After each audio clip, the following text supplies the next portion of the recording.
Alors, mesdames et messieurs, Broukhim Abayim, voilà, on est à peu près à l'heure ce soir. Alors, Bezrat Hashem, comme je vous ai marqué dans le message, malgré voilà, les alarmes qu'on a eues aujourd'hui, j'ai tenu à maintenir le shiur pour deux raisons. Le premier, c'est qu'on essaye de ne pas annuler le shiur, peu importe vraiment, avant qu'il y ait vraiment un cas de force majeure. Mais surtout, c'est justement dans des moments de tsarot comme ça qu'on a besoin de nous de se renforcer. Et que nous, on a besoin d'essayer de montrer, évidemment, si on avait eu des anchayot, un ordre du gouvernement où on n'avait pas le droit de sortir, etc., on ne joue pas avec le feu. Après, ça n'a pas été le cas. 2 fois aujourd'hui, on a eu des alarmes. Et malheureusement, comme on dit, on a appris à vivre aux côtés de la guerre. Ils ont l'habitude, maintenant il y a beaucoup moins de panique. Oh, les gens ils savent où sont les abris, même dans la rue. On est là, on attend un petit peu, on ressort. La vie elle continue, c'est comme ça. Il ne faut pas avoir peur, il faut se renforcer. Bezrat Hashem, comme je l'ai dit, si Dieu veut, par le mérite de chaque personne qui s'est déplacée ce soir, qui va venir un peu plus tard, qui va écouter les chiours. Il ne faut pas oublier aussi que c'est veille de fête. C'est pas évident pour ce monde de se déplacer. Au Hachem, donc ceux qui font le déplacement, je vous dis, c'est vraiment encore et encore des mérites qui s'ajoutent à votre tableau, si Dieu veut, chez Akadosh Baruch Hu. Donc, chaque personne qui a fait le déplacement, qui participe au shiur, je vous l'ai dit, si Dieu veut, on prie à Akadosh Baruch Hu, minimum, que par son mérite, Hachem, il va reposer 100 de nos ennemis. Bezrat Hashem. Et on prie pour le soldat parce qu'ils en ont besoin. Vous avez encore ce qu'on a eu, la surprise qu'on a eue hier chez les Golani. Je peux vous dire que j'ai eu très peur parce que moi, il y a un garçon que je connais qui était dans ce réfectoire. Et j'ai eu très peur. Ses frères et moi m'ont dit, prie, il y a mon frère là-bas, on n'a pas de nouvelles. Ça m'a fait très drôle. Au fond de moi, je savais qu'il n'avait rien. Je sais pas, une intuition. J'ai dit, t'inquiète pas, il n'a rien. Il nous a appelé, nous a annoncé, il dit, on a eu au téléphone, tout va bien, mais ça n'empêche pas que les autres aussi, c'est nos frères. Les autres aussi, on est proches d'eux. Donc on a de la peine. Il y a eu 4 morts, il y a eu beaucoup de blessés. Donc que je vous prie, Bezrat Hashem, Yakoum Damam qui nous venge. Et que Bezrat Hashem Barach, on puisse enfin voir la Yeshua. Amen, Kenny Ratson. Alors, les amis, alors juste je rappelle en fin de cours, la semaine prochaine, il n'y aura pas cours. Vu que c'est les fêtes, voilà, on se permet un petit peu de nous laisser un petit peu profiter en famille. Donc ce soir, il y a cours, bon, Hachem, on est là. La semaine prochaine, il n'y aura pas cours, donc on se retrouve le lundi d'après. Je vous ferai un petit rappel également quand même dans le message habituel. Donc voilà, donc maintenant on s'approche à très grands pas. On est à J-2, on est à 48 heures, moins de 48 heures de la fête de Sukkot.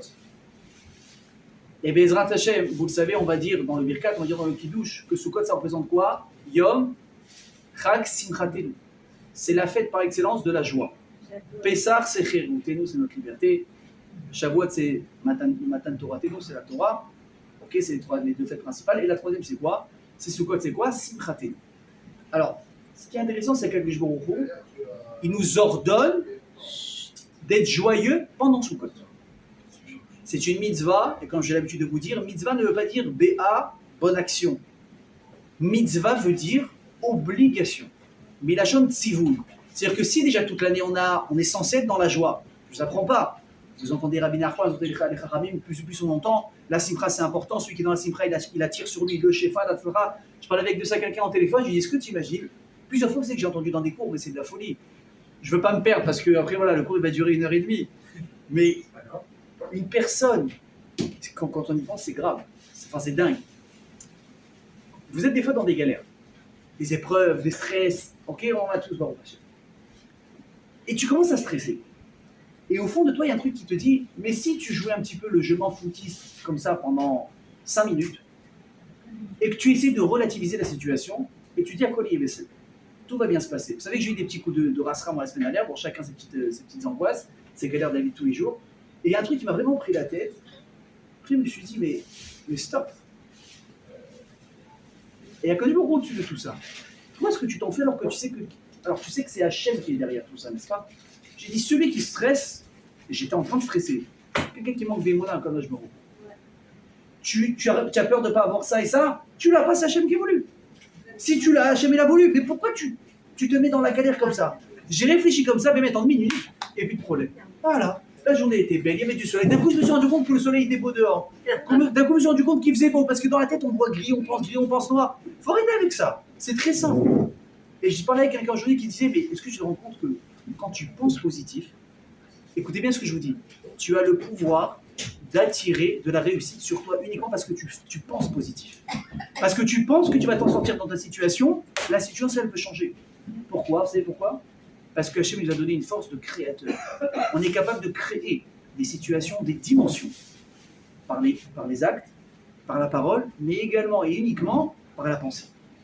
Tu penses positif, C'est marqué. Je l'ai lu plusieurs fois. J'ai entendu dans les shiurim de grands qui disent par la pensée, de pensée positive, tu peux changer une situation de négative en positif. Donc bien que je il te dit maintenant, tu as l'obligation de quoi? De te réjouir à Sukkot. Vesamarta bechagecha. Combien de temps ça dure Sukkot? 7 jours. Alors je peux vous dire une chose, mes amis, c'est que ça paraît être une mitzvah hyper sympa, hyper festive. Vous avez l'obligation de mettre tous vos problèmes de côté, pas de dispute, pas de ci, pas de ça, pendant 7 jours. Mais ce que vous ne savez pas, ou peut-être que si, c'est que c'est peut-être la mitzvah la plus difficile de la Torah. C'est d'être joyeux. Alors quand on est enfant, on ne comprend pas. C'est pas compliqué d'être joyeux. Tu manges des bonbons, tu sors avec tes copains, tu vas faire un bowling, tu reviens, tu as mangé un bon repas chez tes parents, tout va très bien. Ouais. Mais quand tu commences à rentrer un petit peu dans la vie, il y a des raisons qui te font que tu es perturbé, que tu es agacé, que tu as été contrarié, on t'a pris ici, tu as perdu là, on t'a mal parlé. Il y a des vraies raisons. Je peux vous dire une chose, je vous mets au défi, vraiment, et je pèse mes mots. Est-ce qu'il y a quelqu'un ici qui est capable de me dire qu'avec facilité, il est capable une journée entière de rester du début à la fin joyeux, heureux? Mais quoi la camarade? Alors regardez, sur combien on est? Une trentaine là? Sur une trentaine, il y a peut-être une qui a levé la main. 1 sur 30. Et encore, je peux vous dire qu'une journée, c'est très long. Alors maintenant, imaginez ce que c'est 2 jours, 3 jours, une semaine entière. Sans contrariété. C'est pas que vous n'êtes pas contrarié. Vous m'entendez? C'est pas que vous n'êtes pas contrarié, c'est que vous arrivez à passer au-dessus de ça. Ça, c'est très difficile. Il n'y a jamais qui te dit, mon ami, tu n'as pas le choix, je t'ordonne pendant une semaine. De quoi? D'être joyeux. Et ça, c'est pas facile. Alors, en plus, la question qui va se poser, c'est quoi? C'est Akadosh Baruch Hu. Tu me demandes d'être joyeux. Ouais, tu me demandes d'être joyeux. Je veux bien.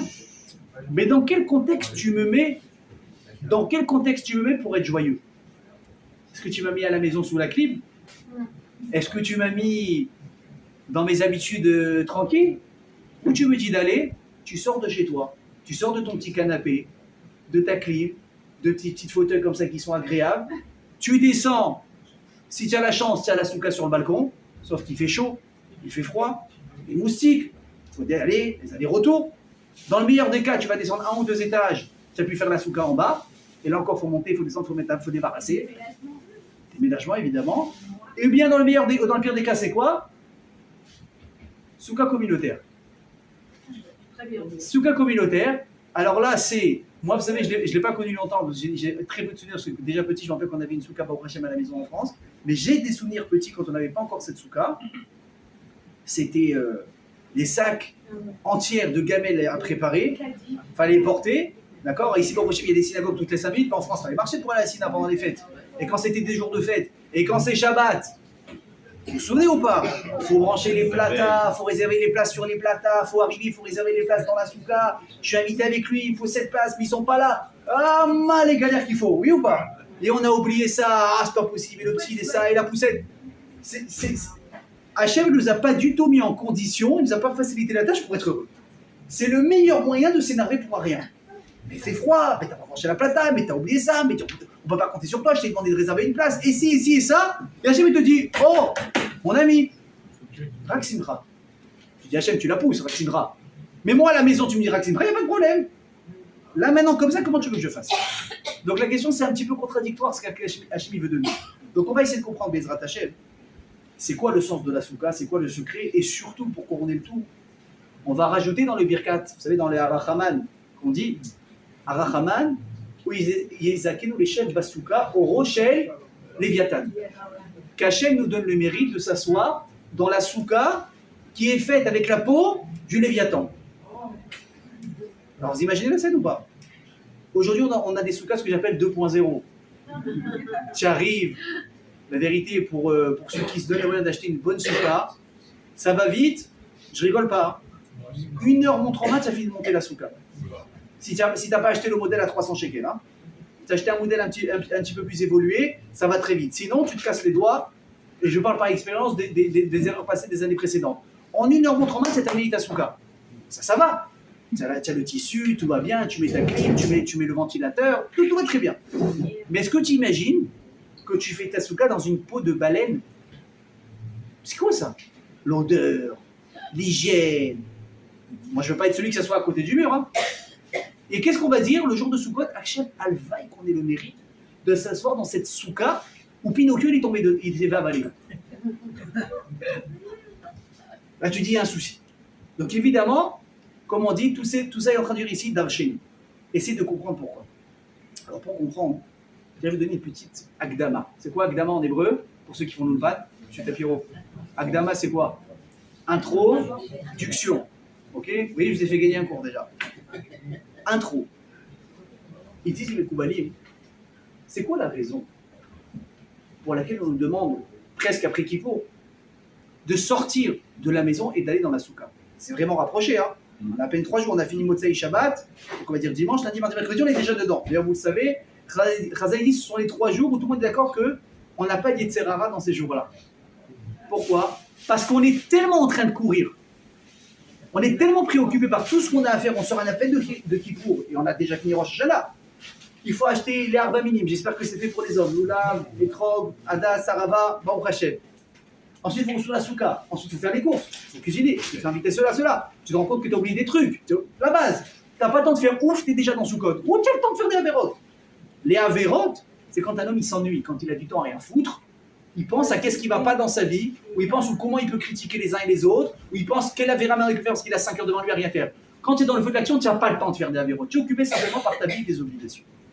Et un jour, il te dit, sors de la maison Yom Kippour, qu'est-ce que tu fais? D'ailleurs, vous savez qu'il y a une mitzvah à la sortie de Yom Kippour, d'enchaîner tout de suite la mitzvah de la souka. Par contre, vous savez pourquoi? Tout de suite, hop, on sort de Yom Kippour, on perd pas de temps, on s'attelle à la mitzvah. Les collègues disent, pourquoi est-ce qu'on te demande de sortir aussi vite après Yom Kippour et de rentrer dans une souka? Ils disent parce que c'est très symbolique, parce que la souka va t'amener une kapara. La kapara de quoi? Que si tu as eu une mauvaise xéra sur toi le jour de Yom Kippour, je souhaite à personne que ça ait été le cas. Mais si jamais il y a une mauvaise xéra, et qu'on est encore comme ci et comme ça, rien que le fait de sortir de ta maison et d'aller dans la souka, c'est une kapara qui peut t'effacer les fautes. Pourquoi? Je raconte une histoire. C'est marqué un jour dans la Gemara qu'il y avait un roi qui s'appelait Jvor Malka. Jvor Malka, il descendait d'une lignée de rois, comme on dirait en Égypte, la lignée des pharaons. D'accord? C'était vraiment une lignée de rois. Pour changer, il n'aimait pas trop les feuilles.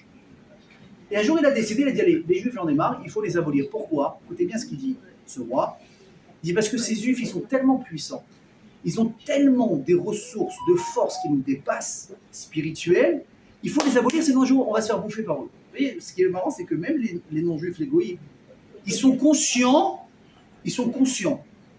du pouvoir qu'on a entre les mains. Mais évidemment, pouvoir qu'il faut savoir, comme je l'ai toujours dit, il ne faut pas le prendre pour se croire au-dessus des autres. C'est comprendre qu'on a un rôle ici d'aîné par rapport aux autres peuples du monde. Maintenant on se dit, ouais, attends, tu vas t'en prendre aux Juifs, il n'y a pas de raison, comment tu vas faire? Il dit, c'est simple. On est maintenant dans une période de famine. Shenat Batsoré, on a besoin de pluie. Si on n'a pas de pluie, on ne va pas tenir. Alors j'ai une idée. Les Juifs, ils font des miracles, les Juifs, ils font de la magie. S'ils vont dire la chose suivante, je vais leur demander. Priez, faites descendre la pluie. Si la pluie descend, on reste copains. Si la pluie ne descend pas, je vous tue tous. Il est sympa le deal, il est gentil, vous avez vu, c'est équitable. Donc là, la Xéra est arrivée aux yeux de Rava. Rava, c'est un amoureux de la Gemara. Rava, il a entendu ça, il est sorti, il a commencé à prier comme un dingue, et là, miracle, la pluie, elle s'est mise à tomber. Maintenant, on est complètement hors saison. Complètement hors saison de pluie. Tout le monde est content, on a échappé belle. Sauf que la Gemara raconte que Rava, le soir, il est parti dormir. Et il rêve de qui? De son père qui était déjà mort. Et il voit son père avec une mine, alarmée. Il dit, qu'est-ce que tu as fait? Tu vois ce que j'ai fait? Bon, après, j'ai fait descendre la pluie, on est tous sauvés. Il a dit, mais tu es fou. Il a dit, tu t'es permis d'intervenir dans l'ordre naturel des choses. On ne touche pas à la nature d'Akadosh Baruch Hu. Il y a des périodes pour chaque chose. Tu n'as pas à intervenir et déranger l'ordre de la nature, c'est très grave ce que tu as fait. À cause du fait, entre guillemets, que tu as forcé la main à Dieu, il y a tout maintenant, les gézérot et les dinim, la dureté des choses qui sont réveillées, midatadin sur toi. Rava, il a entendu ça. Écoutez bien ce qu'a dit la Gemara. Il est sorti de chez lui. Le lendemain, il est revenu, il a trouvé son lit poignardé de tous les côtés. Il a compris qu'il y avait des anges qui sont venus pour le tuer, parce qu'il avait été chayav mita. Et c'est quoi qui l'a sauvé, le dit la Gemara? Le fait qu'il est sorti de chez lui vers l'extérieur, Ça s'appelle quoi? Un galout, une exil. Et l'exil a la force d'être mechater les avonotes d'une personne. Donc elle nous dit la Torah, toi aussi, chaque juif dans le monde, à la sortie de Kippour, tu sais pas comment encore elle a été signée ton année, parce que vous le savez, on n'a pas encore tout fini. Il faut attendre au Shana Rabbah. Ce sera Bezrat Hashem mercredi soir prochain, mardi soir, pardon. Mardi soir prochain sera au Shana Rabbah. D'ailleurs, sachez une chose qui est hyper importante, très très important. Je vous demande, ceux qui connaissent un petit peu les rabbinim israéliens, un thème qui s'appelle le Rav Meir Eliyahu. Il a dit Yom Kippour est fini. On sait qu'on ne voit pas déjà que ça tombe maintenant. Ou Khadesh les bonnes choses ou les mauvaises choses. Pourquoi que ça tombe? Il dit parce que Baba, tu m'as fait le tzaddik pendant 40 jours. Tu as fait les slichot, tu t'es levé tôt, chauffard, teilim, tu as jeûné, tu es un grand tzaddik, tu as mis le talit. Moi, je suis admiratif. J'ai vu quelqu'un à la synagogue, il y en a qui ont ce minac de ne pas s'asseoir à Kippour. Vous connaissez? De ne pas s'asseoir du tout à Kippour. C'est-à-dire, c'est où il dort le soir, et ensuite toute la journée, il reste debout. Il ne s'assoit pas. Et il rajoute dessus le jeûne de la parole, il rajoute dessus le jeûne. Lui, il atteint un niveau, je vous dis, c'est la folie. Je suis admiratif. Ok? Donc, ça fait le tzaddik. Je vous regarde, mais vos prochaines toute l'année, vous êtes un tzaddik. Puis il y en a qui m'ont dit que pour certains, Kippour, c'est le plus beau jour de l'année pour eux. Vous imaginez? Il y a des gens qui disent, moi j'ai entendu certains, je ne vais pas dire maintenant qui, parce que chacun fait ce qu'il veut. Là, il y en a certains qui disent que pour moi, Kippour, enfin pas pour moi, pour certains, Kippour, c'est le plus beau jour de l'année de certains. La plus belle fête. Moi j'aime Kippour. Honnêtement, c'est pas forcément le jour que j'attends le plus. Mais je peux vous dire que c'est une erreur d'analyse. Parce que quelqu'un qui comprend ce que ça représente Kippour, tu te fais nettoyer au karcher, de l'intérieur, de l'extérieur, tu reprends un compte à zéro avec le bon Dieu, mais c'est un cadeau inestimable. Un mec intelligent, oui, c'est comme ça qu'il parle. Il dit Kippour, pour moi, c'est la plus belle fête. Mais nous, non, on attend pourrir, on attend ça parce que c'est ce qu'on va bien manger. Ok? Chacun son truc. Voilà, juste je rappelle, si on peut mettre le téléphone sur silencieux, j'ai oublié de vous le rappeler, c'est de ma faute, au début du cours. Merci beaucoup. Donc, qu'est-ce qu'on dit à la personne? On dit, qu'est-ce que tu crois? Tu as fait le tzaddik, donc c'est on a fini. Maintenant, on va voir, pendant la semaine, là, la semaine qui va suivre, comment tu vas te comporter. Quand la tension, elle redescend. Quand tu as l'impression que c'est terminé, quand tu reviens à ta vie de tous les jours, tu reprends le boulot. Maintenant, c'est Sukkot, c'est plus Rosh Hashanah, c'est plus Kippour. Il y a moins le titre stress. Ouais, Alex. On est moins stressé, on est moins dans le truc. Tu me dis, maintenant, je vais te regarder. Et on va voir, selon la semaine, écoutez-moi, selon la semaine qui suit Kippour, jusqu'à Hoshana Rabbah, en fonction de comment tu vas te comporter, c'est là encore, on va décider si on te change les cartes dans le mal ou Bezrat Hashem dans le bien. Donc cette semaine, elle est décisive. Ne vous faites pas avoir. Ne vous faites pas avoir. Il faut faire très attention. Et je peux vous dire, moi je sens que le Yetzer Hara, il est plus fort que d'habitude. Le Yetzer Hara, il est plus fort que d'habitude. Un peu plus nerveux, un peu plus tenté de faire du Lachon Hara, un peu plus ça, un peu plus de... On parlait de la Simcha, on va encore en parler. D'un coup, un peu moins de Simcha, qu'est-ce qu'il y a? Tu regardes ta vie autour de toi, qu'est-ce qu'il y a? Il y a un truc à changer? Non. Pourquoi tu es plus Rama? Tu sais pas. Moi je vous dis pourquoi. Le Yetzer Hara. Il sait que si tu réussis ta semaine, Hachem il va te gâter. Tu sais que si tu réussis ta semaine, là, qui vient, Hachem il va te donner encore Natsara pour faire la voie d'Hachem. Ça plaît à tout le monde, sauf à une personne. Le Yetzer Hara, parce que sinon il va être au chômage toute l'année. Et dis-moi, le mec on l'a signé là, qu'est-ce que tu veux que je fasse moi? Je vais essayer, c'est comme si je tire alors qu'il n'y a pas de gardien. Il n'y a pas de mérite. Ça sert à rien. Donc là que je voulais te dire à l'homme, sois intelligent. Déjà ne faute pas. Et si quand même, Chas Veshalom, en attendant qu'on change les cartes, il y a eu quelque chose de mauvais qui a été décidé, tu vas dans la souka. Parce que le fait de sortir de chez toi, on a dit, ça s'appelle comment? Un exil. C'est un galou. Tu vas en galou dans la souka. Et le fait d'aller en galou dans la souka, ça fait quoi? Ça pardonne les fautes d'une personne. Donc si vous devez aller dans le synagogue communautaire, les femmes, vous êtes dispensées. Vous êtes dispensées, mais c'est une mitzvah que vous faites, vous avez aussi le mérite. Bien sûr. Pour vos maris, pour vos enfants, pour vos garçons, etc. Évidemment, c'était une bonne question, on y a répondu, pas au prochain. Donc si demain vous avez un petit peu comme ça, hein, les nerfs qui vous montent, à cause de Sukkot, encore il faut marcher un quart d'heure. Encore il faut se disputer là pour avoir une table à la Sina.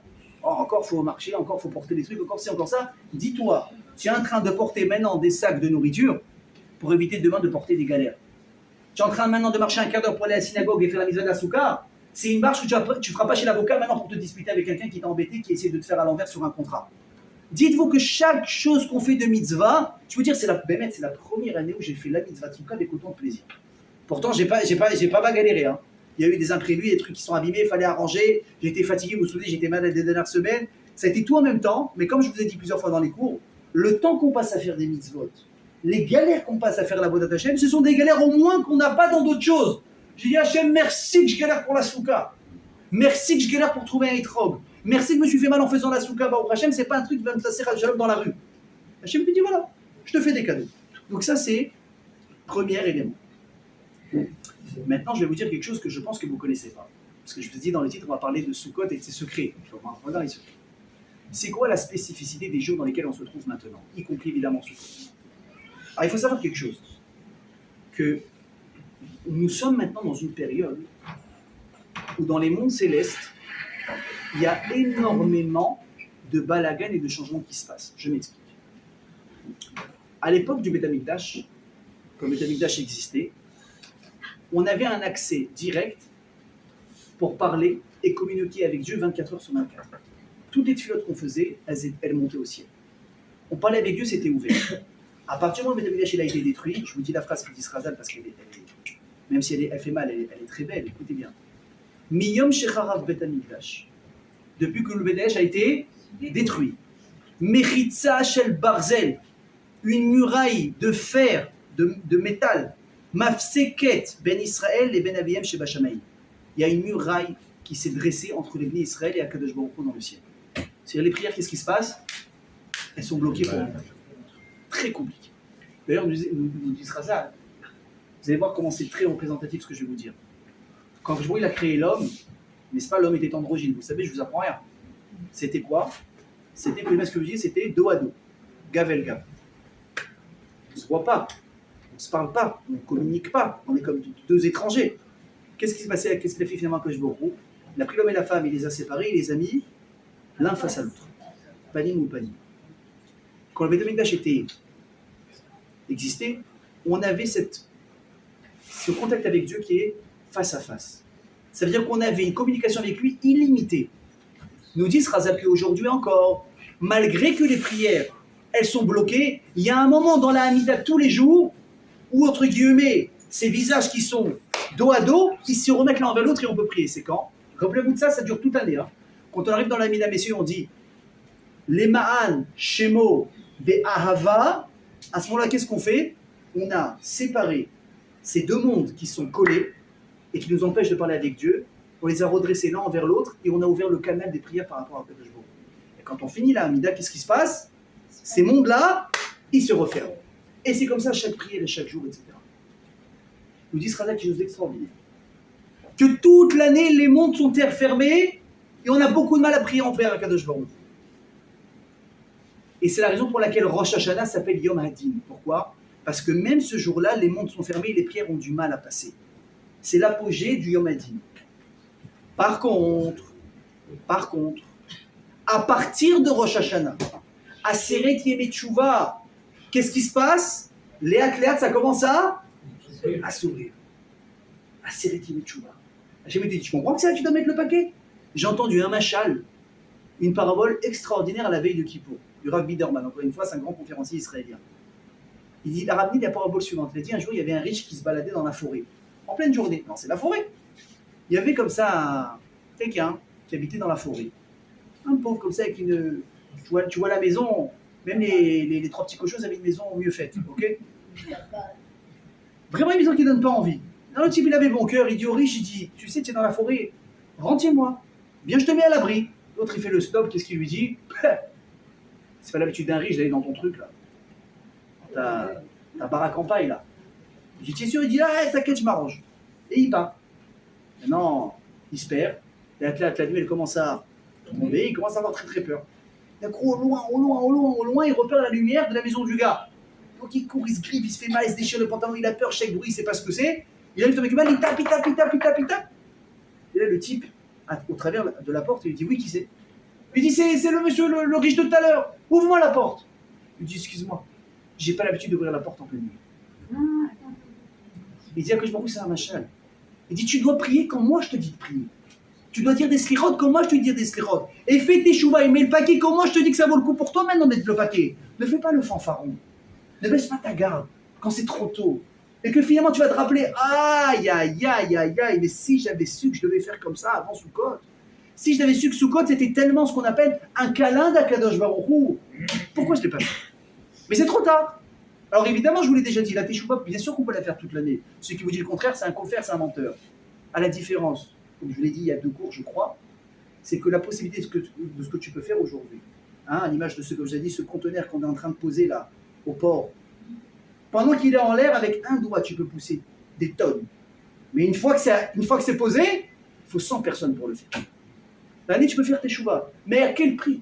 Combien d'efforts ça va te demander de le faire? Alors que maintenant, avec facilité, je te dis, allez, je suis avec toi. Imaginez, tu dis à un enfant, ramasse la bouteille que tu as fait tomber. Il dit, papa, c'est trop lourd. Fais 2 litres. Je dis, non, mais pourquoi je vais t'aider? Qu'est-ce que tu attends? Il s'habitue à se baisser, à lever quelque chose. Mais une fois que lui, juste, il a touché la bouteille, qu'est-ce que toi tu fais? C'est toi qui fais tout le travail, n'est-ce pas? C'est comme ça que ça marche. Hachem te dit, fais tes chouvas. Viens vers moi, je vais t'aider. L'aide que je vais te donner maintenant, c'est une aide que tu n'auras pas toute l'année. À part vraiment des fois des dratsas extraordinaires. On va être intelligent. Et donc là, les mondes, ils souffrent pendant cette période. Jusqu'à quand? Jusqu'à Simchat Torah. Oshana Rabbah et Simchat Torah, paf! C'est ouvert en grand. C'est pour ça que là, qu'est-ce qui se passe? On va faire la khatima totale. Hachem dit, vous n'avez pas le droit d'erreur maintenant. Je vous ai donné toutes les chances. Alors vous avez galéré Rosh Hashanah. Yom Hadin, c'était difficile. À Séréméti Metchoua, je vous ai ouvert la porte. Maintenant, c'est ouvert en grand. Donc, comme on ne va pas se revoir d'ici au Shana Rabbah, je veux que vous enregistrez bien ce message dans votre tête. Que vous avez des jours maintenant qui valent des milliards, si on peut les chiffrer. Si on peut les chiffrer, c'est des milliards. Mais ne laissez pas passer cette occasion extraordinaire. On est d'accord là-dessus? Je peux vous faire confiance? Parce que si vous me dites après, je regrette, je vous traiterai d'idiot. Et je ne veux pas arriver à ça. D'accord? Donc ça s'ouvre, Bezrat Hashem, et ça reste comme ça, et on peut prier. Maintenant, quel rapport avec le Léviathan? On va entrer dans le vif du sujet. Vous savez, la première fois où est-ce qu'on entend parler du Léviathan dans le Tanakh, c'est pas marqué dans la Torah, dans les psukim. Vous ouvrez Rashi, oui, vous allez trouver. Mais écrit dans les psukim, la première fois qu'on voit ça, vous savez, c'est avec qui? C'est avec Iyov. Job. Vous connaissez Iyov? Vous connaissez les malheurs d'Iyov? C'est quelqu'un, malheureusement, qui a eu les plus grands malheurs du monde. La seule chose, une des seules choses que jamais il lui a pas enlevé, c'est quoi? C'est sa femme. Pourquoi? Sinon, elle n'aurait pas été punie complètement. Elle dit, c'est là, je la garde. Elle s'occupe bien de toi, je te la garde sur la tête. C'est blague à part. Iyov, Chazal disent qu'il avait une femme. Vous savez qui était sa femme? C'est une femme qui a vécu très longtemps et qui a eu plusieurs maris du fait qu'elle a vécu très longtemps. C'était Dina Bat Yaakov. Dina, la fille de Yaakov Avinu, elle a eu une arichut yamim extraordinaire et Chazal disent que ça a été la femme de Iyov. Ok, donc c'est une grande sadéquette. D'ailleurs, je vous ai fait une blague en disant qu'Hachem il a laissé pour qu'elle continue entre guillemets à le punir avec le reste de ce qu'il avait. Mais du fait que c'était une sadéquette, elle lui a donné les forces de surmonter toutes les épreuves qu'il a eues. Je ne vais pas rentrer dans l'histoire de Iyov. Mais à un moment donné, qu'est-ce qui s'est passé? Iyov, il a tellement été entre guillemets pris, si on peut dire ça, à partir par Hachem, il a tellement pris sur la tête. Elle dit, attends Hachem, il y a un truc que je ne comprends pas. Maintenant, Iyov, il faut savoir que c'était un sadique. Elle dit, Hachem, à mon avis, tu as dû te planter. Tu as dû avoir un moment d'égarement. Et tu t'es trompé entre le mot Oyev et le mot Iyov. Parce que ce sont les mêmes lettres, sauf qu'on joue avec le Yud et le Vav. Oyev qui veut dire ennemi. Et Iyov, c'est mon prénom. Elle dit, tu devais t'en prendre à quelqu'un, tu t'es trompé, tu t'en es pris à moi. Entre guillemets, je ne mérite pas. Pourquoi? Écoutez bien ce que je vous dis. Tzadik Veralo. La fameuse question. Quelqu'un qui est tzadik et pourtant il a des malheurs. Et là, Hachem va lui répondre, il va le tailler en pièces. Dans le bon sens. Hein. Il peut lui dire, Iyov, j'ai une question. Tu penses que je me suis trompé? Tu penses que je ne sais pas qu'est-ce qui revient à qui et qu'est-ce qui doit arriver à qui? Je dis déjà pour te donner juste un petit avant-goût. Je dis aujourd'hui, tiens, quand tzadik, quand la cavotte, tu te serres la main.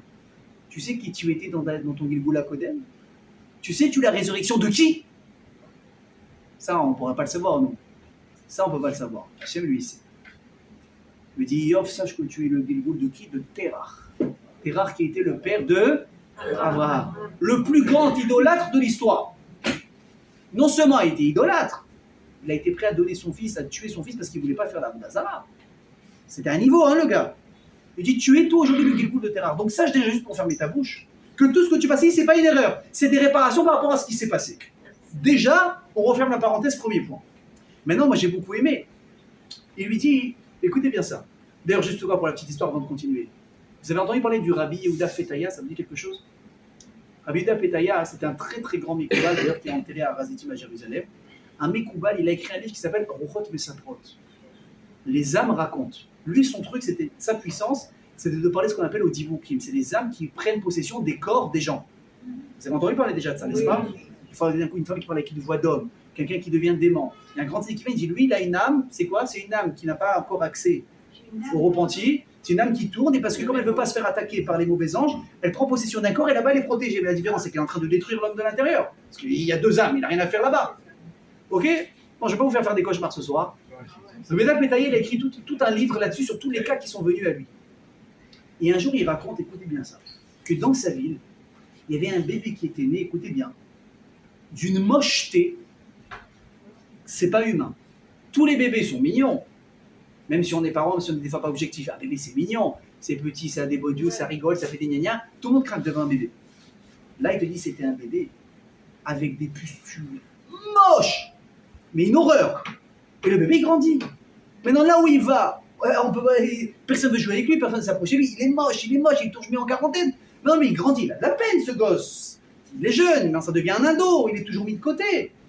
Il en peut plus, il pleure, il dit regarde, qu'est-ce que j'ai fait aussi à moi pour être comme ça? Il a pleuré. Et un jour, il est venu voir Rabbi David. Il dit je veux savoir pourquoi moi, pourquoi je suis né comme ça, pourquoi aussi moche. Je n'ai pas demandé d'être un mannequin, mais au moins la moyenne, quoi. Rabbi lui dit tu sais qui tu es? Rabbi David, c'est un sadique, hein. Il lui dit tu sais qui tu es? Il dit sache que ton âme là, que tu es aujourd'hui, elle est venue me voir il y a des années en arrière. Et elle m'a supplié de lui faire un tikkun, de lui réparer ses fautes. Pourquoi? Qu'est-ce qu'il a fait? C'est parce qu'avant, tu étais très beau. Mais tu as fait un carnage dans la Gdoucha.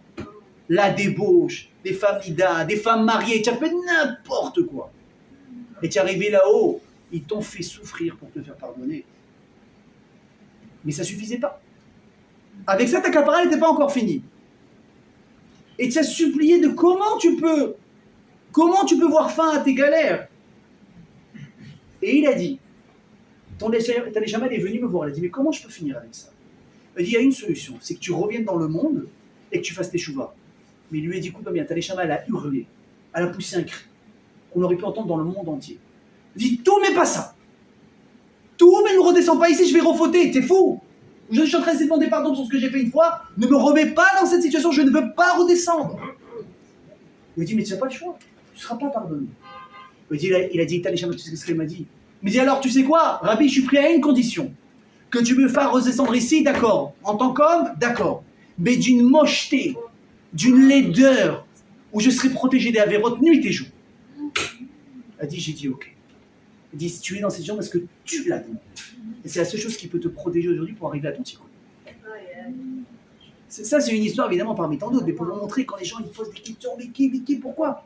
Déjà, que je me dis, mais si tu savais, des fois je te rends service à travers les galères que tu passes, parce que c'est toi qui me les as demandées, quand tu étais intelligent, quand tu étais là, ou quand tu voyais tout d'un bout à l'autre. C'est bon, vous avez compris ou pas? On continue. Donc maintenant que je vous dis à Iyov, bon, tu n'es pas d'accord avec moi, tu penses que je fais mal des choses, tu sais quoi, admettons que tu sois à ma place. Qu'est-ce que tu changerais dans le monde? Et là, on arrive au point qui nous intéresse. Iyov, il dit, tu sais quoi, j'ai pas grand-chose à changer. Tu t'es bien débrouillé. Mais il y a deux animaux que je voudrais éradiquer de la surface de la Terre. Je me dis, c'est quoi? Je me dis, c'est le léviathan et un animal qu'on appelle le shorbar. C'est un espèce de très très gros taureau sauvage. Je me dis, pourquoi? Elle dit, parce qu'ils sont tellement monstrueux qu'ils peuvent s'en prendre à n'importe qui et détruire le monde s'ils veulent. Donc si tu me demandes, c'est la première fois qu'on voit le mot léviathan, c'est Iyov qui parle de ça, en mode, tu vois, on prend un café, ton avis, comment dis-nous, on a refait le monde? Ah oui, c'est en train de refaire le monde pour de bon. Et Hachem lui dit, mais Iyov, même si ce sont des animaux monstrueux, tu vois bien que bon, Hachem, le monde, il fonctionne, tout va bien, il n'y a pas de chaos, la mer, elle fonctionne bien, la vie maritime, elle existe toujours, la terre également. Donc tu vois bien que quoi, qu'il y a forcément quelqu'un qui gère derrière l'histoire. Donc de quoi tu as peur? Et là, Hachem, il va commencer à lui donner des répliques extraordinaires. Il dit, Iyov, tu penses que je me suis trompé entre toi et un ennemi? Il dit, est-ce que toi, tu es capable de me dire combien de cheveux tu as sur la tête? Est-ce que tu es capable de me dire combien de cheveux? Pour ceux qui en ont encore. Mais dis, moi, je sais combien chaque personne a de cheveux sur la tête. Non seulement je sais, Mais c'est moi qui donne à chaque malach, devant chaque cheveu et qui lui dit pousse, pousse. À un moment donné, qu'est-ce qu'il lui dit? Va-t'en, tombe. Il dit, je sais exactement tout ce qui se passe. Elle dit, je peux te dire aussi exactement à quel moment les cheveux d'une personne commencent à blanchir. Vous savez pourquoi que je fais blanchir les cheveux d'une personne? On va pas pour faire travailler un petit peu les coiffeurs, évidemment. Mais plus sérieusement. Parce que c'est un signe de rappel que l'homme n'est pas éternel. Imaginez qu'on gardait notre apparence de beau gosse, de 30 ans, 40 ans, au top. Pas une ride, pas un cheveu blanc, pas un cheveu qui est tombé. On est en forme, on est là. D'un coup, tu sais pas ce qui se passe, le mec qui fait arrêt cardiaque qui tombe, mais ça choquerait tout le monde. Hachem, il fait un cadeau. Il vient, on fait une avance rapide. Au fur et à mesure, qu'est-ce qui se passe? L'homme, il a les cheveux qui tombent un petit peu. Les cheveux qui blanchissent. Et pourquoi ça prend une couleur blanc et pas rouge et pas vert? Vous avez déjà posé la question? Non. Parce que la blancheur, ça représente la spiritualité. Ça veut dire que quelque part, les athlètes, l'âme, elle se rapproche de son créateur. C'est beau, hein, comme explication. D'ailleurs, vous voyez, vous savez que moi je dis toujours, j'ai vu une photo du Rav, le Rav Mordechai Eliyahu à la Bachelor. J'ai eu le plaisir d'étudier dans son collège quand j'étais à Jérusalem. C'était un des grands rabbins d'Israël. Je vous dis, vous voyez la photo du Rav Mordechai Eliyahu en habit de Rishon LeZion, de grand rabbin d'Israël. Vous savez, la redingote, là, comme ça, avec le petit chapeau rond. Je ne voyais pas un Rav. Je voyais un malach. Vous voyez un ange, tout en blanc, comme ça. Tu vois une kidoucha qui sort de lui tout en blanc, mais c'est impressionnant, ça force le respect. Ça, c'est la kidoucha d'une personne. Vous avez compris? Donc, on est là, des fois, à 30 ans, on fait des courses. Ça va, juste un peu fatigué, on prend un café, on continue. À 40-50 ans, tu fais des courses, il faut que tu te reposes au moins 1 heure parce que tu es fatigué. Tu as construit la souka, tu as mal un peu au dos pendant 2 jours. Qu'est-ce qui se passe? J'ai dit, tu n'es pas éternel. Il faut que tu comprennes qu'à un moment donné, ça va te rattraper. On se croit éternel. On perd un peu la notion du temps à ce niveau-là. Machine nous dit, il faut que tu gardes ça à l'esprit. Donc il dit à Kajbourou à Yov, il dit, tu penses que j'ai laissé des choses au hasard? Chaque détail, il est contrôlé dans mon monde. Et je vais vous donner une dernière chose avant de continuer parce que c'est très très beau. Chazal, ils disent qu'il y a un animal qui s'appelle la chèvre des montagnes. Et cette chèvre, elle a une caractéristique un petit peu bizarre. Il n'y en a pas beaucoup dans le règne animal d'ailleurs. C'est que c'est un animal que quand il va mettre bas des enfants, des petits, il ne veut pas les garder, il veut les tuer. Donc qu'est-ce qu'il fait? Quand il sent qu'il doit mettre bas, elle va au bord d'une falaise pour que dès que le petit il sort, qu'est-ce qu'il fait? Il tombe. Il tombe et il meurt. Qu'est-ce qu'il dit Chazal? Écoutez bien. Qu'au moment, à l'autre bout du monde, où cette chèvre elle va pour mettre bas un petit, et que le petit maintenant il s'apprête à tomber dans le thérum là-bas, dans les tréfonds, qu'est-ce qui se passe? Hachem il envoie un aigle. Vous imaginez, c'est un film. Hein? Un aigle, à la seconde près où le petit tombe, et qui le rattrape, et qui va le déposer pour pas qu'il meure. Je me dis, hey Yov, est-ce que tu penses qu'il n'y a pas quelqu'un qui contrôle cet aigle-là?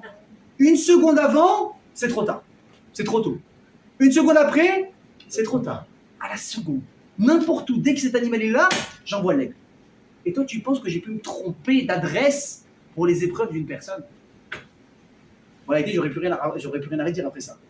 Il lui a dit qui il était, qu'est-ce qu'il est venu réparer. Il y a ça, la liste elle est longue. Je me dis, donc t'inquiète pas, je ne me suis pas trompé. Maintenant, la question elle est, mais qui rapporte avec ce Léviathan? C'est qui? Il y a un sens très profond dans le Léviathan. Elle nous dit, la Gemara, écoutez bien, quelque chose d'extraordinaire. À l'époque des sages, de la Mishnah, de la Gemara, il y avait 2 très grands Yetzer Hara dans le monde. Il y avait le mauvais penchant de la Avodah Zara, de l'idolâtrie, et le mauvais penchant de la débauche. Maintenant, il faut comprendre, aujourd'hui, on n'a même plus de notion de ce que c'est la Avodah Zara. Tu me mets un bout de bois, tu me dis prosterne-toi, je dis Baba, viens, je vais te donner on va te rouler quelque chose de très très fort, tu vas t'asseoir, ça va durer 1 heure, ça va très bien se passer, tu vas passer à autre chose. Si ça ne suffit pas, je t'amène, je te fais hospitaliser, et ça va bien se passer aussi. À l'époque, écoutez bien ce que je vous dis, la Gemara dit que si nous, on avait vécu à l'époque de la Gemara, et qu'on avait connu ce que c'était les Yetzer Hara, ils disaient, les rabbanim, ils disent, on serait là, à lever, parce qu'ils s'habillaient avant comme avec des djellabas, on aurait levé nos djellabas pour courir, pour faire la Avodah Zara. Mais qu'est-ce qui s'est passé? La Avodah Zara était tellement forte, et les gens ils tombaient tellement dedans, Rabbi, ils ont dit, stop, on ne peut plus laisser ce cirque. Ils ont décidé de détruire le Yetzer Hara de la Avodah Zara. qui était représenté par quoi? Par un léviathan.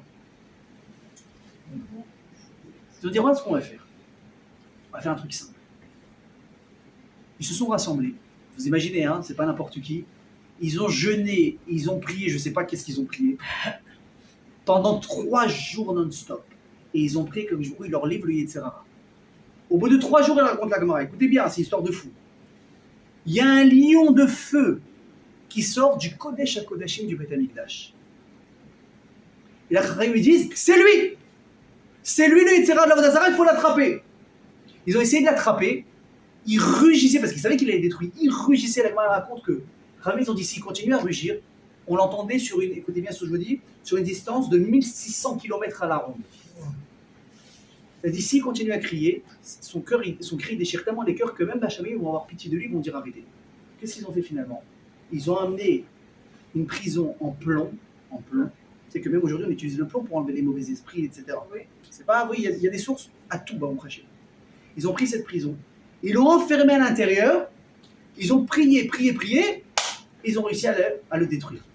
Avant qu'ils le détruisent, il s'est passé une chose. Il y a une plume, un cheveu de sa crinière qui s'est détaché et qui est parti de là, qui s'est envolé au vent. Il sera que c'est la raison pour laquelle aujourd'hui il y a encore un petit peu dans le monde là-bas en Afrique, etc. Il y a encore un peu d'idolâtrie qui existe dans le monde parce que c'est cette petite plume-là qui s'est échappée. Mais on a complètement aboli les Yetzirara de la Vodazara. C'est pour ça qu'aujourd'hui on n'a plus de notion, c'est plus que c'est complètement malade, oui, parce qu'on a enlevé de la nature cette notion qui existait à l'époque. Vous me suivez, ça va? Très bien. Maintenant, qu'est-ce qu'ils ont dit, Ramim? Ils ont dit, attends, 21, 22, comme on dit à Marseille. On a chopé les Yetzirara du Havla à Vodazara. Qu'est-ce qu'on fait maintenant? On va également abolir celui de la débauche et on est tranquille. C'est ce qu'ils ont fait. Ils ont recommencé le même manège. 3 jours. Ils ont jeûné. Ils ont prié. Et hop, il s'est matérialisé. Et qu'est-ce qu'ils ont dit les Yetzirara? Elle a dit, moi, vous ne pouvez pas me toucher. Et toi, on va te faire la peau, toi. Là, on va te toucher. Elle a dit, non, vous avez besoin de moi. Il dit, allez, faites le taire, celui-là, mettez-le en prison, il va se calmer. Au bout de 3 jours, qu'est-ce qui se passe? Les gens, ils viennent et disent, oh, qu'est-ce qu'ils ont fait les rabbins? Qu'est-ce qu'ils ont fait encore? Il dit, il n'y a plus d'œufs dans le monde. Les poules ne vont plus avec les coqs. Il n'y avait plus d'attirance homme-femme dans le monde. Après, ils se disent, ah, mais c'est un problème ça. Ah, on a un souci avec ça. Nous, on ne peut pas faire ce qu'on veut. On a une de se marier, on a d'avoir des enfants. Comment on va faire? Et le tsara, il en fait comme ça. Je vous avais dit, vous avez besoin de moi. Après, il dit, t'inquiète pas, on va t'arranger. Ils l'ont libéré. Et avant de le libérer, qu'est-ce qu'ils ont fait? Ils disaient la Gemara qu'ils ont crevé les 2 yeux. Ça veut dire quoi? C'est représentatif, ça veut dire que du fait qu'ils l'ont affaibli de cette manière, ça a fait Baruch Hashem descendre, écoutez bien ce que je dis dans le monde, qu'un homme jusqu'à aujourd'hui, qui est normalement constitué dans sa tête, n'est pas attiré par son premier cercle familial. Ses enfants, sa mère, son père et ses frères et sœurs. Naturellement, c'est censé être comme ça. C'est-à-dire qu'avant ça, vous voyez ce que ça veut dire? C'est-à-dire qu'avant que cette histoire, le type, il se levait le matin. Il avait un lion de feu qui lui disait, va faire d'Avodazara. Un lion de feu qui lui dit, mais va faire de la débauche, mais même avec ta mère. Vous imaginez ce que ça veut dire? Dans quel monde on vivait? Et nous, on est là, on lit comme ça la Torah. Ah, tu as vu ça? Comment ils ont fait n'importe quoi, celui-là. Mais dis-moi, toi, si nous, on était à leur place, même Kippour, on n'aurait pas fait. Même Kacher, on n'aurait pas mangé. La Gemara dit, si nous, on avait été à l'époque de la Gemara, on aurait levé nos robes pour courir faire de la Vodazara. Aujourd'hui, on se permet de les juger. Parce qu'eux, ils ont bossé pour toi. Eux, ils ont aboli tout ça du monde. Et avec ça, c'est qui, ces gens-là? Des Amoraïm, des Tanaïm, des Rabbi Shimon Yochai, des Rabbi Meir Alanes. Pourquoi? Parce qu'ils ont travaillé comme des dingues pour arriver à ce niveau. Donc, mes amis, maintenant, je vais rentrer dans, peut-être pour commencer à conclure le cours, avec peut-être la chose la plus jolie. Donc, si tu me dis que le Léviathan, ça représente le Yetzirara de la Avodazara, et que l'autre représente la débauche, on veut s'en éloigner ou on veut s'en rapprocher? On veut s'en éloigner. Et nous, qu'est-ce qu'on dit à Sukkot? Arachaman. Oui, Zakenu, les chefs Pasuka, au rocher Léviathan. Hachem, juste qu'on ait le mérite, s'il te plaît, de t'asseoir dans la peau du Léviathan. Mais c'est le mal par excellence. Maintenant, au passage, d'où il vient de ces peaux? Vous savez, c'est marqué quand Akadosh Baruch Hu, Shatimé Avirishit, quand il a créé le monde, il a créé le Léviathan, mâle et femelle. Qu'est-ce qu'il a fait? Il a pris un des deux, il l'a tué. Parce que s'ils étaient à 2, ils allaient détruire le monde. Et l'autre, il a dit, tu restes sous les profondeurs de l'eau, tu sortiras jamais tant que je n'aurai pas donné l'autorisation de le faire.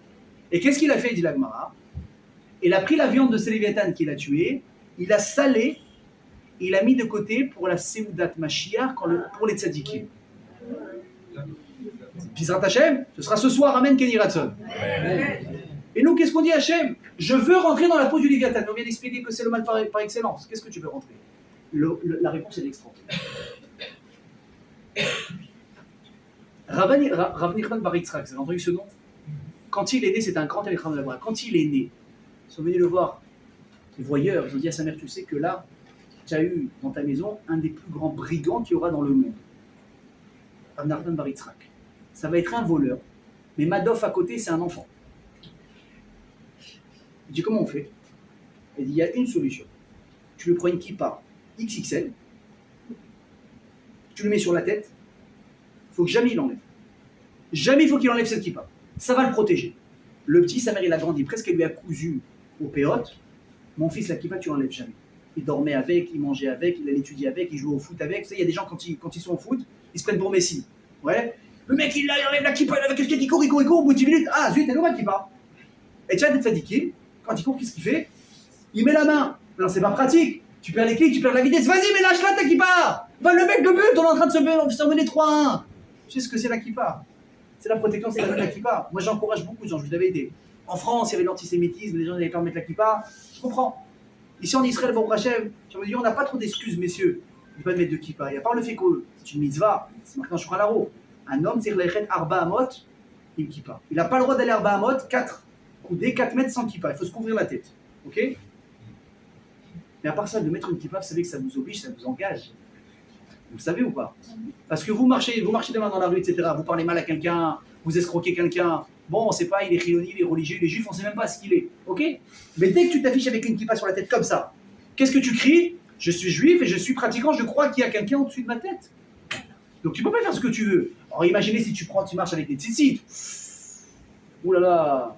Imagine si tu te balades avec un costard en noir et blanc comme un rabbin. Imagine si tu mets un chapeau sur la tête. Ah ouais. Vous voyez que c'est quoi? Qu'on met des chapeaux nous pour s'amuser? C'est une obligation. C'est une obligation. Et moi je vous mets au défi. Hein. Je vous l'ai déjà dit. Marchez en short et en tongs dans la rue. Marchez en pantalon et en chaussures. Votre démarche n'est pas la même, votre comportement n'est pas le même. Parce qu'on sent. Parce que c'est comme ça. Ça influe sur nous. Tu marches avec une kippa, tu marches en kippa, tu ne te comportes pas de la même manière. Tu es à la maison avec la kippa, tu parles d'une certaine manière, tu fais la bracha d'une certaine manière. Tu manges à l'arrache comme ça, tu te commandes McDo comme un voyou. Tu n'as rien gagné.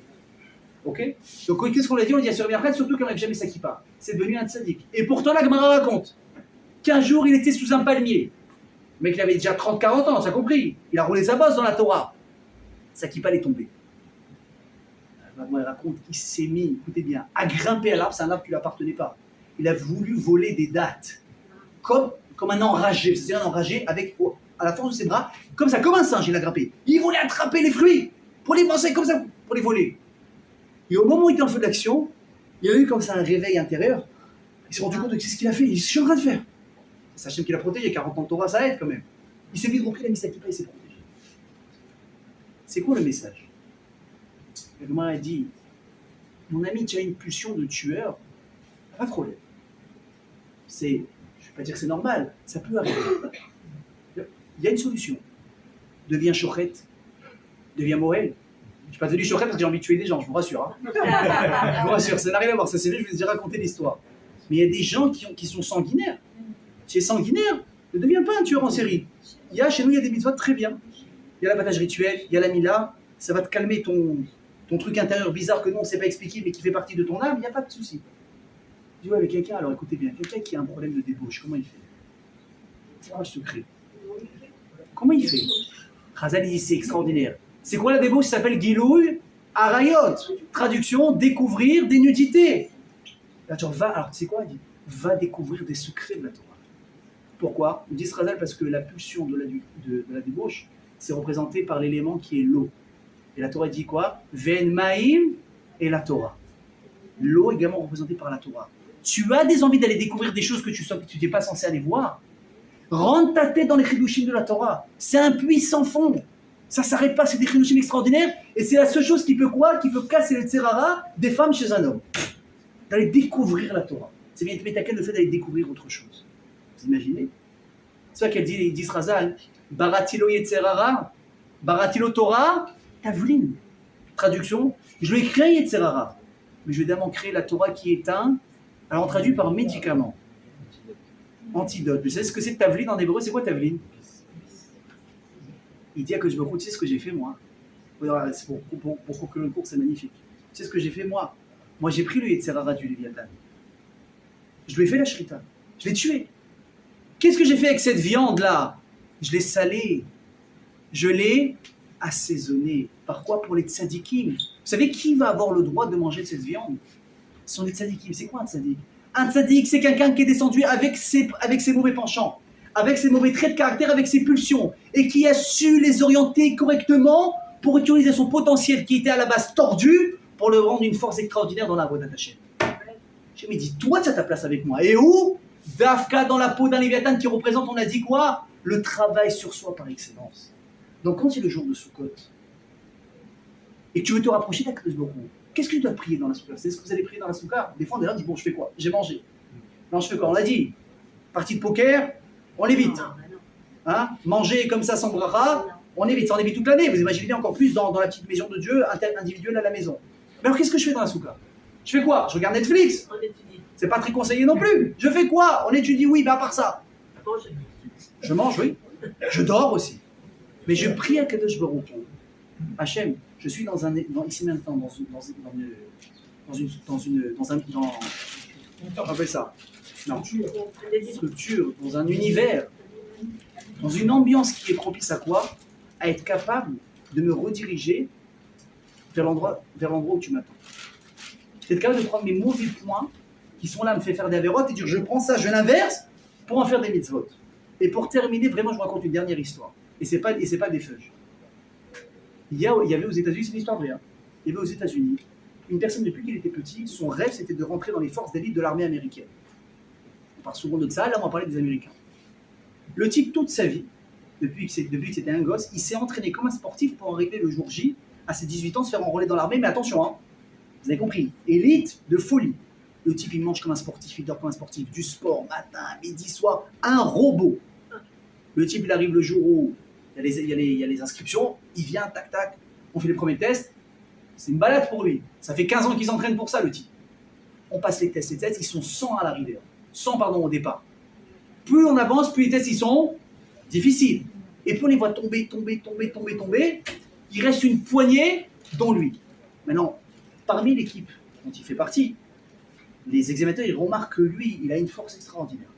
Ils disent, celui-là, ça peut être la pépite. Alors, ils réussissent les derniers tests, et ils reçoivent le poste qu'ils attendaient. Ah, lui, il est comme un fou. Maintenant, ils vont l'appeler en douce, les examinateurs.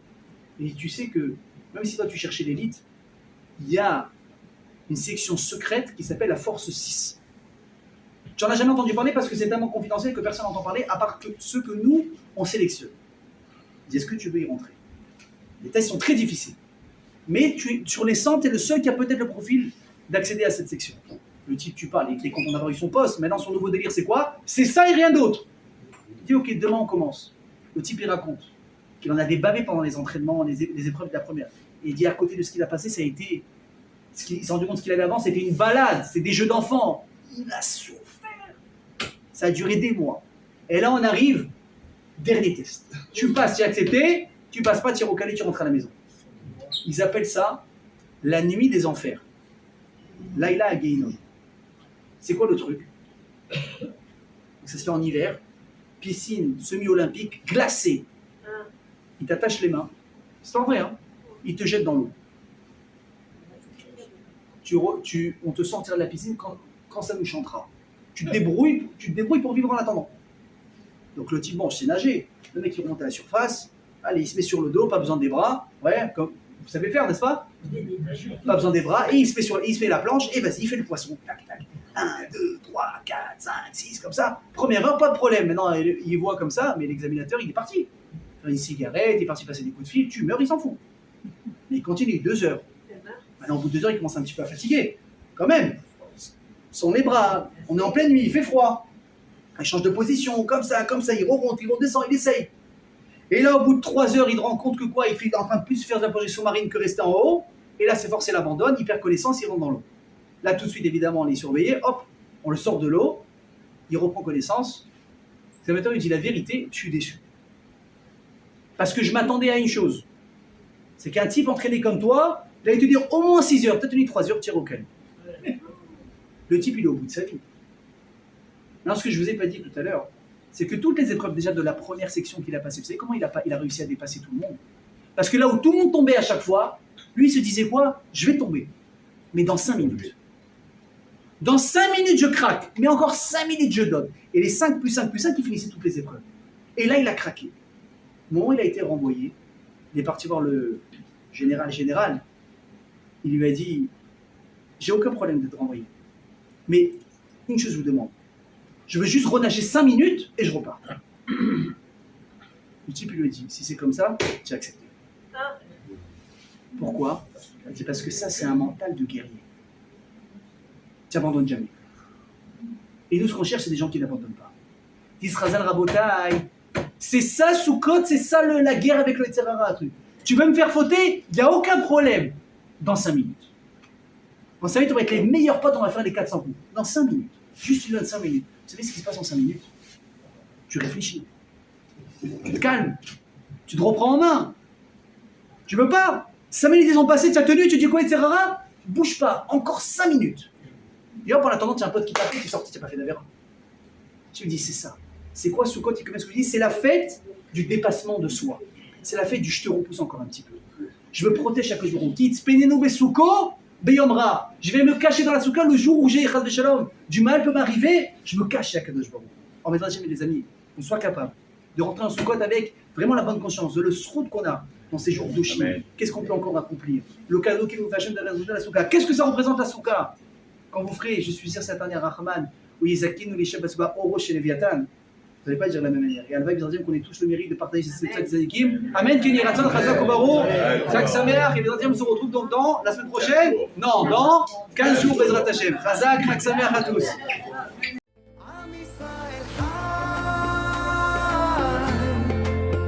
אם לא נשכח תמיד להיות מאוחדים